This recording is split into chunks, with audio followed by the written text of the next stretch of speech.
everyone, welcome back to the channel Simplified Education. So for tomorrow onwards you are joining your colleges and college join करने से भी बहुत बड़ा task है, that is subject selection का। क्योंकि college तो फिर भी हमें एक बार कोई ना कोई अच्छा कॉलेज मिल जाता है, लेकिन अगर सब्जेक्ट्स हमने अच्छी चूज नहीं करे तो हमें बाद तक रिग्रेट होता है। आज की इस वीडियो में हम डिटेल में समझेंगे कि क्या होता है आपका सेक वेक एसी और जी जैसे सब्जेक्ट्स, क्या कंपलसरी है पढ़ने, क्या इनको छोड़ा नहीं जा सकता। And number one important thing, ऐसे ऐसे सेक वेक सब्जेक्ट्स आपको मैं बताने वाली हूँ जिसमें आपको बिल्कुल भी नहीं पढ़ना और आपके जो मार्क्स आएंगे ना वो 90+ में आएंगे। वीडियो को एंड तक जरूर देख लेना, ये मेरी एक रिकमेंडेशन है, ठीक है। So let's start without wasting any further time. Okay, starting से शुरू करते हैं। न्यू एजुकेशन पॉलिसी के थ्रू आपको डीयू ने 3 सब्जेक्ट के साथ साथ 4 सब्जेक्ट्स आपके और इंट्रोड्यूस कर दिए, यानी कि टोटल आपको 7 सब्जेक्ट्स पढ़ने पड़े। डीयू में 3 सब्जेक्ट्स होते थे जो आपके कोर होते थे। जैसे फॉर एग्जांपल एक बच्चा फिजिक्स ऑनर्स कर रहा है तो वो सिर्फ 3 सब्जेक्ट फिजिक्स ऑनर्स का पढ़ता था और एक जनरल इलेक्टिव पढ़ता था।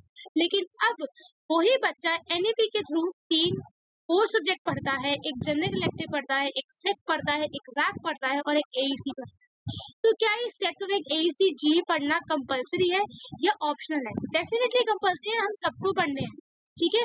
तो हम ऐसा क्या चूज करें जो कि हमें बहुत ही बेनिफिट करे। इतना आपको क्लियर हो गया कि 3 आपके मेन कोर है, 4 आपके एडिशनल। तो 3 जो आपके कोर है वो तो आपके डिग्री के हैं, उसको तो आप सिलेक्ट नहीं कर सकते, वो तो जो आपको पढ़ाएंगे वो आपको पढ़ना पड़ेगा। लेकिन जो आपके 4 सब्जेक्ट्स है ना, ये बहुत इंपॉर्टेंट है। क्यों? क्योंकि 4 सब्जेक्ट्स होंगे जो आपकी लाइफ को इजी करेंगे और यही 4 सब्जेक्ट होंगे जो आपकी कॉलेज लाइफ को बर्डन की तरह बना देंगे। Let's start without wasting any further time. Number 1, GE यानी कि जेनरिक इलेक्टिव। जेनेरिक इलेक्टिव एक बहुत ही इंपॉर्टेंट सब्जेक्ट जो हर एक बच्चे को पढ़ना पड़ता है। जेनेरिक इलेक्टिव पहले भी पढ़ते थे, एनईपी से पहले भी और एनईपी के बाद भी जेनेरिक इलेक्टिव पढ़ना पड़ता है। जेनेरिक इलेक्टिव होता यही है कि आप अपने डिपार्टमेंट को छोड़कर दूसरे डिपार्टमेंट के सब्जेक्ट्स को पढ़ सकते हैं। जैसे फॉर एग्जाम्पल एक बच्चा BA honours political science department से है लेकिन उसको इकोनॉमिक्स में इंटरेस्ट है, तो वो इकोनॉमिक्स को ऐसा जेनरिक इलेक्टिव ले सकता है और इकोनॉमिक्स को पढ़ सकता है। तो जेनरिक इलेक्टिव की हमें बेनिफिट क्या मिलता है? जेनरिक इलेक्टिव ये कहता है कि अगर आप एक सब्जेक्ट को 7 सेमेस्टर तक पढ़ लेते हो तो आपको उसमें एक माइनर डिग्री मिलेगी, यानी कि मेजर डिग्री तो जो आप पढ़ रहे हो, लेकिन माइनर डिग्री इसकी जो आपने एज ए जेनरिक इलेक्टिव में लिया है। Second most important thing, for example अगर मैंने BSc zoology I am pursuing, अगर मैं जेनरिक इलेक्टिव में 7 सेमेस्टर्स तक केमिस्ट्री पढ़ लेती हूँ, क्या पढ़ लेती हूँ? केमिस्ट्री पढ़ लेती हूँ, तो मैं एमएससी इन केमिस्ट्री में एलिजिबल हो जाऊंगी। यस, इतना इम्पोर्टेंट है आपका जेनरिक इलेक्टिव। जेनरिक इलेक्टिव बहुत बच्चों के लिए बहुत क्रूशियल है, क्योंकि फॉर एग्जांपल किसी बच्चे को पॉलिटिकल साइंस ऑनर्स करनी थी लेकिन उसको हिस्ट्री ऑनर्स मिल गई। अब उससे है कि मैं अपने पॉलिटिकल साइंस में एमए नहीं कर सकती, मुझे पॉलिटिकल साइंस में डिग्री नहीं मिलेगी। तो वही बच्ची अगर पॉलिटिकल साइंस को 7 सेमेस्टर्स तक कंटिन्यू करती है, ना ही उसे एक माइनर डिग्री मिलती है बल्कि एमए इन पॉलिटिकल साइंस के लिए भी एलिजिबल हो जाती है। तो ये है हमारा जेनरिक इलेक्टिव का पूरा फंडा। तो जेनरिक इलेक्टिव हमें चूज क्या करना चाहिए?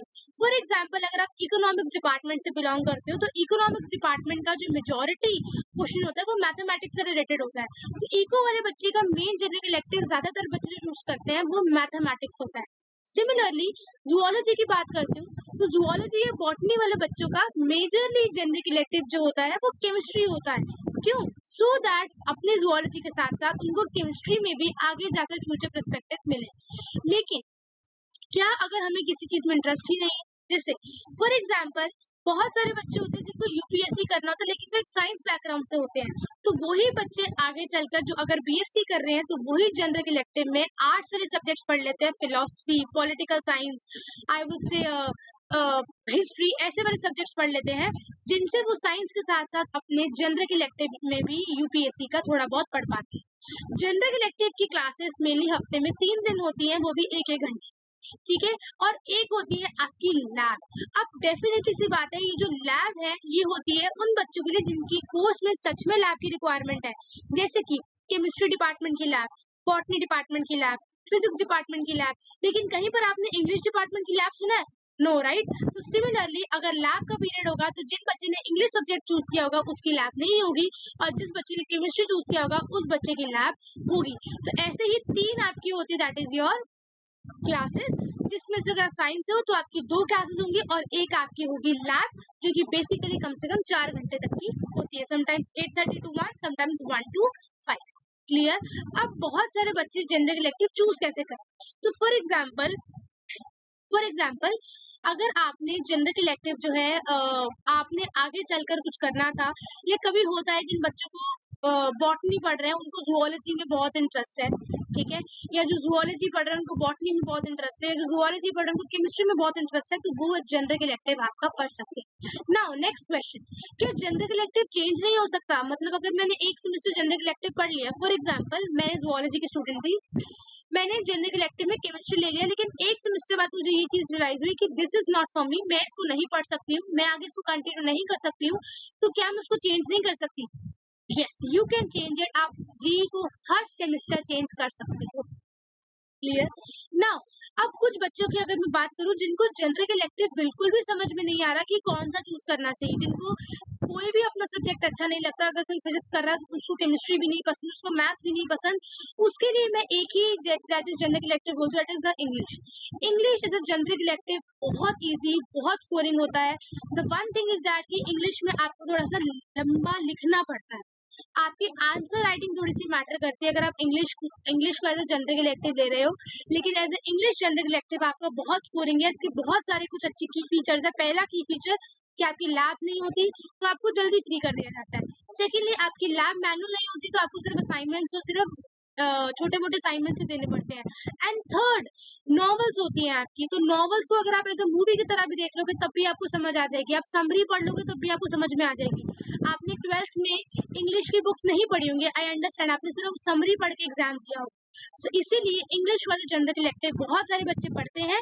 एंड अगर आपको कुछ भी समझ में नहीं आता तो आप इंग्लिश को एज ए चूज कर सकते हैं, लेकिन अगर आप बहुत श्योर हैं कि आपको आगे जाके क्या करना है, देन डेफिनेटली अपना जनरल इलेक्टिव बहुत अच्छे से चूज करना जो आगे आप फर्दर स्टडीज के लिए कर। फाइन। सो जनरल इलेक्टिव की आई थिंक कहानी पूरी आपको समझ में आ चुकी है। अभी भी कोई डाउट है तो मुझे बता देना, बट मैंने सब कुछ क्लियर कर दिया। 7 सेमेस्टर तक पढ़ोगे तो एमएससी या एमए कर सकते हो, साथ में माइनर डिग्री मिलेगी, ठीक है। 7 सेमेस्टर से कम करते तो वो माइनर डिग्री वाला कॉन्सेप्ट नहीं पढ़ते, ठीक है। स्टैट्स वाले बच्चे मैथ्स को जी ले लेते हैं, मैथ्स वाले बच्चे इको को जी ले लेते हैं, जूलॉजी वाले बच्चे केमिस्ट्री को जी ले लेते हैं, ठीक है। So it depends on you कि आपको क्या करना है। सो अगर आप मेरा पूछोगे what is my general elective is English, because I have a keen interest in my English, that's why I have took English as my general elective. I think this is clear to all of you. Let's move toward the second topic, that is SEC and VAC, that is SEC and VAC. What is SEC and VAC? SEC is the skill enhancement course and VAC is the value added course. Fine. SEC is the skill enhancement course and VAC is the value added course. Now SEC का मतलब क्या होता है? सेक का मतलब होता है आपके स्किल एनहांसमेंट कोर्स का, यानी कि आपको ऐसे करके बहुत सारी लिस्ट प्रोवाइड करी जाएगी। वेट अ सेकेंड, ऐसे करके आपको बहुत सारी लिस्ट प्रोवाइड करी जाएगी एंड आपको बोला जाएगा कि आपको इसमें से कोई भी एक सेक चूज करना है। अब देखो, सेक का वैसे कोई भी रिश्ता नहीं है, कोई माइनर डिग्री से, कोई मेजर डिग्री से कोई भी कनेक्शन नहीं है। सेक सिर्फ आपको एक नॉर्मल सब्जेक्ट हो, skill enhancement course. I will highly recommend you कि आप वो वाले सेक लो जिसमें थ्योरी पेपर होता ही नहीं है। यस, कुछ ऐसे पेपर्स हैं, जैसे मैं आपको बता देती हूँ, आपको कैसे पता लगेगा। देखो, जैसे कि जहाँ पे आपका लेक्चर में 0 और ट्यूटोरियल में 2 होना, वहां पर आपको ये चीज पता लग जाएगी कि इस पेपर में कोई भी थ्योरी एग्जाम नहीं। थ्योरी एग्जाम्स का मतलब क्या होता है कि जब आपके एनसेम एग्जाम्स होंगे तो इस पेपर का एग्जाम आपको होगा ही, ठीक है, इस पेपर का एग्जाम आपका होगा ही नहीं। इसीलिए I would highly recommend you कि आप वैसे वाले सब्जेक्ट्स आप चूज कर सकते हो जो कि सिर्फ और सिर्फ थ्योरेटिकल बेस्ड नहीं है, सिर्फ प्रैक्टिकल बेस्ड है। Under so I think that's it, ठीक है, ओके। ये हो गया हमारा, जैसे एडवांस स्प्रेडशीट टूल्स अगर आप देख सकते हो, एनालिटिक कंप्यूटिंग विद पाइथन देख सकते हो, एपीपी डेवलपमेंट यूजिंग फ्लटर देख सकते हो, back end development, front end development, ऐसे करके बहुत सारे कोर्सेज हैं जो आपके सिर्फ और सिर्फ प्रैक्टिकल बेस्ड है, थियोरटिकल बेस्ड बिल्कुल भी नहीं है, ठीक है। एंड वन मोर थिंग, मैं यही बोलती हूँ, जेनरिक इलेक्टिव चूज करने से पहले एक बार उस पर चलते हैं।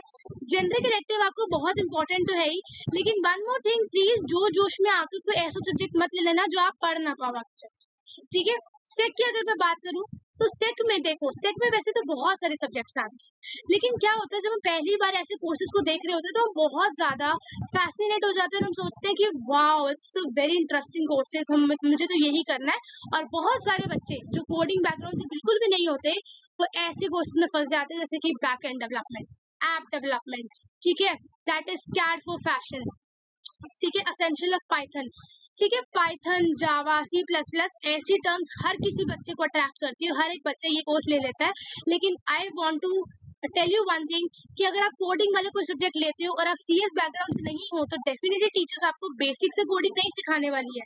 6 महीने का सेमेस्टर है, उसको 6 महीने के अंदर सेक कंप्लीट करना है, और सेक की क्लास सिर्फ हफ्ते में एक दिन ही होती है, वो भी सिर्फ 4 या 5 घंटे की, ठीक है। तो उसमें आपको टीचर हर एक बेसिक से नहीं पढ़ाएगी, इसीलिए प्लीज वही सेक चूज करना जो आपके लिए ईजी रहे, एंड स्पेशली फॉर दोस्त जो साथ में कॉलेज में कोई जॉब करते हैं, कंपेरेटिव एग्जाम की तैयारी कर रहे हैं, या फिर साइड बाय साइड उनका कुछ और हसल है, इसीलिए उनको इस पे इतना ज्यादा ध्यान नहीं देना।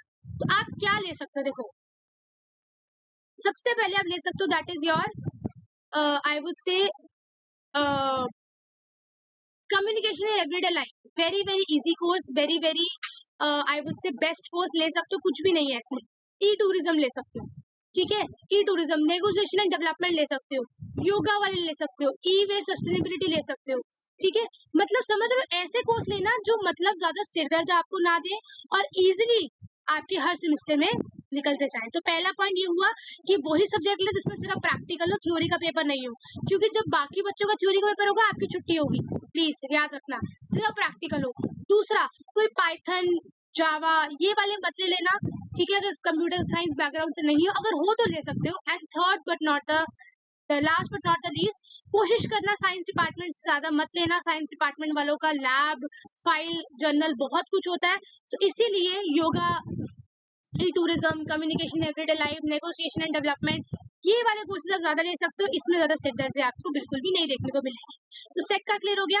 सेक हर सेमेस्टर बदलेगा, एंड सेक आप रिपीट नहीं कर सकते। देखो जी आप रिपीट कर सकते हो, जी आप 7 सेमेस्टर तक रिपीट कर सकते हो, 8 के 8 सेमेस्टर तक रिपीट कर सकते हो। जी आपने पहले सेमेस्टर में इंग्लिश ली, सेकंड में भी इंग्लिश ले सकते हो, थर्ड में भी इंग्लिश ले सकते हो, फोर्थ में भी इंग्लिश ले सकते हो, फिफ्थ में भी इंग्लिश ले सकते हो। लेकिन एक सेक अगर आपने एक बार ले लिया उसको आप दोबारा से रिपीट नहीं कर सकते, तो एक सेक आपको एक ही बार पढ़ने को मिलेगा। क्लियर हो गया। नेक्स्ट पे चले।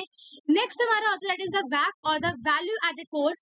वैल्यू एडेड कोर्स में देखो इसमें भी बहुत सारे कोर्स है और बिल्कुल सेक की तरह ही है, लेकिन डिफरेंस यही है कि सेक में मेजरली कोर्सेस है प्रैक्टिकल वाले हैं, लेकिन वैक में कुछ प्रैक्टिकल वाले कुछ थ्योरी वाले भी है, तो इसमें से भी आप प्रैक्टिकल वाले छांट के ना वो वाले कर लें, ठीक है। अब मैं बता देती हूँ कौन कौन से कर सकते हो। फिट इंडिया कर लो, कुछ भी नहीं है, सिर्फ आपको थोड़ा दौड़ाएंगे गार्डन में, पार्किंग में, थोड़ा बहुत एक्सरसाइज कराएंगे एंड आपको हो जाएगा, प्रैक्टिकल वाला बेस्ड है, ठीक है।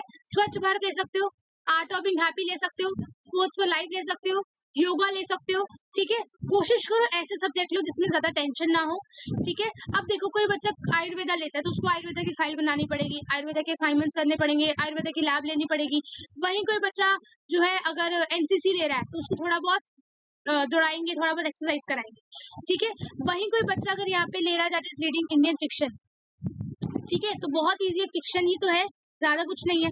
तो यहाँ पर भी देखो आयुर्वेदा में 1 लेक्चर मतलब इसका थ्योरी एग्जाम होगा, जहां पर भी आपको लेक्चर में 1 दिखे इट मींस इसका थ्योरी होगा, जहां पर भी लेक्चर में आपको 0 दिखे उसका मतलब उसका थ्योरी एग्जाम नहीं होगा। तो देखो वैक में ज्यादातर लेक्चर है यानी कि एग्जाम्स होंगे, कहीं ना कहीं ऐसा होगा, ये देखो ये रहा फिट इंडिया 0 लेक्चर नहीं है, सिर्फ और सिर्फ प्रैक्टिकल है। VAC same with SEC, changed every semester, you can not repeat 1 VAC every semester. Clear clear. Last AC पे चलते हैं, एबिलिटी एनहांसमेंट कोर्स, ज्यादा टेंशन नहीं लेनी है एबिलिटी एनहांसमेंट कोर्स की, ऑड इवन सेमेस्टर की तरह पैटर्न चलता है। अगर बीएससी से हो तो इवन सेमेस्टर यानी कि first semester, third semester, fifth semester EVS पढ़ाई जाएगी। ईवीएस इन्वायरमेंटल साइंसेज, ओजोन क्या होती है, पेड़ कैसे लगाने चाहिए, पेड़ मतलब जो भी आपका होता है सब कुछ जो आपके ईवीएस में पढ़ते आए हो बचपन से वो ही पढ़ाते हैं, एंड में हो जाएगा, टेंशन मत। लेकिन और सेमेस्टर यानी कि second semester, fourth semester, six semester एक रीजनल लैंग्वेज पढ़नी पड़ेगी। Regional language anything, Punjabi, Hindi, Marathi, Malayalam, Tamil, Telugu, any language जो आपने पढ़ रखी होगी आप पढ़ सकते हो। अब किसी बंदे ने अगर हिंदी 10th तक पढ़ी उसको हिंदी बी लेनी पड़ेगी। किसने हिंदी अगर 12th तक पढ़ी है उसको हिंदी ए लेनी पड़ेगी। किसने हिंदी 8 तक पढ़ी है उसको हिंदी सी लेनी पड़ेगी। ऐसे करके आपके लैंग्वेजेस के भी आई वुड से एक तरीके से बैरियर होंगे। ठीक है, 8 तक पढ़िए हिंदी सी, 10 तक पढ़िए हिंदी बी, 12 तक पढ़िए हिंदी ए। बिल्कुल भी नहीं आती, बिल्कुल बेसिक से पढ़नी है हिंदी ई, ऐसा भी होता है। ठीक है, एंड यस ये हो गया आपका रीजनल लैंग्वेजेस है। इंग्लिश अलाउड नहीं है तो हिंदी, पंजाबी इन सब में से लेना पड़ेगा। सेकेंडली फॉर एग्जाम्पल मुझे पंजाबी पढ़नी है लेकिन मेरे कॉलेज वाले पंजाबी ऑफर नहीं कर रहे, then I have to change my college, not change my college but I have to go to another college to take the class. तो जब मेरी भी एसी की क्लास होगी तो मुझे अपने कॉलेज से दूसरे कॉलेज जाना पड़ेगा। ठीक है, ये हो गया।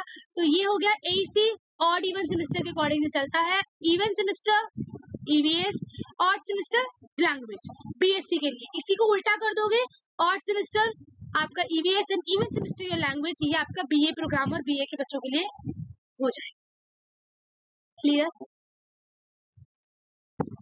आई think everything is clear now about GE SEC VAC and AEC. Last रह गया DSE, that is discipline specific electives. Very important. जब आप सेकेंड ईयर में आते हो तो आपका जो जी होता है आपको उसको चेंज करने का ऑप्शन मिलता है ऑन टू डीएससी। डीएससी का मतलब है डिसिप्लिन स्पेसिफिक इलेक्टिव। डिसिप्लिन मतलब जो हम पढ़ रहे हैं उसी का रिलेटेड कोई भी आपका कोर्स। फॉर एग्जांपल मैं जूलॉजी कर रही हूँ तो मेरे कॉलेज वाले मुझे कह रहे हैं कि आप या तो जी लो, जो आप जी में पढ़ रहे हो, इंग्लिश, पॉलिटिकल साइंस, केमिस्ट्री, किसी भी डिपार्टमेंट से आप जी पढ़ रहे हो। एंड वन मोर थिंग, जी खुद का डिपार्टमेंट का भी नहीं होना चाहिए, जी दूसरे डिपार्टमेंट का ही होता है हमेशा। लेकिन जो डीएससी है वो खुद के डिपार्टमेंट का होता है। अब मेरे कॉलेज वाले मेरे को कह रहे हैं कि बेटा या तो जी ले लो जो आप दूसरे डिपार्टमेंट से करते आए फर्स्ट ईयर में, उसी को कंटिन्यू रखो, या फिर आप डीएससी ले लो यानी कि हमारे अपने डिपार्टमेंट से आप सब्जेक्ट ले। जूलॉजी वाले मेडिकल जूलॉजी, रिप्रोडक्टिव बायोलॉजी, ऐसे करके आपको ऑफर करेंगे आपका डिपार्टमेंट। यानी कि थर्ड सेमेस्टर में आपका डिपार्टमेंट आपको बोलेगा कि या तो जो 2 सेमेस्टर से आप जी पढ़ते आ रहे हैं उसको कंटिन्यू करो, या फिर आप क्या कर सकते हो, जो उसको डिसकंटिन्यू करो जी को और हमारा वाला सब्जेक्ट आप पढ़ना स्टार्ट करो। चॉइस इज योर्स, जी ही पढ़ना या डीएससी पढ़ना, लेकिन ये सेकंड ईयर से आपको चॉइस मिलेगी, फर्स्ट ईयर से आपको जी ही पढ़ना है। Fine, I think I cleared all your doubts. ठीक है, एंड साथ में यही है कि बाकी कुछ भी नहीं है। एसी मैंने आपको बता दिया, जी मैंने बता दिया, सेक और वेक के बहुत इजी कोर्सेज बता दिए। प्लीज ये ले लेना, fit India, sports of life, yoga and practice, negotiation, social and emotional learning, art of being happy, your, ये सब ले लेना। ठीक है, कोशिश करना थ्योरी वाले मत लेना, थ्योरी एग्जाम देने पड़ जाएंगे, दिमाग खराब हो जाएगा। दूसरा, कोशिश करना साइंस वालों की मत लेना, प्रैक्टिकल लैब जर्नल बनाते बनाते थक जाओगे। कोशिश करना योगा वोगा, fit India, sports for life, physical education department का, योगा डिपार्टमेंट का, ऐसे वाले जो कोर्सेज ऑफर हो रहे हैं वो ले लेना, ज्यादा कुछ करना नहीं पड़ेगा। ठीक है, so that's it for this video. मुझे प्लीज बताना वीडियो कैसी लगी। Okay, so thank you so much. I hope मैंने सब कुछ क्लियर कर दिया। वीडियो में कुछ भी अगर बुरा लगा हो ना तो क्रिटिसाइज भी कर सकते हो, लेकिन अच्छा लगा हो तो एक दिल कमेंट कर देना। Thank you so much, take care and bye bye. And ये वीडियो देखने के बाद चूज करना कि क्या चूज करना। ठीक है, take care, bye bye. Channel को लाइक कर देना, चैनल को सब्सक्राइब कर देना, वीडियो को लाइक कर देना, अपने सारे फ्रेंड्स के साथ उसको शेयर कर देना। Thank you so much, bye bye, love you all, thank you. Put out to the comment section.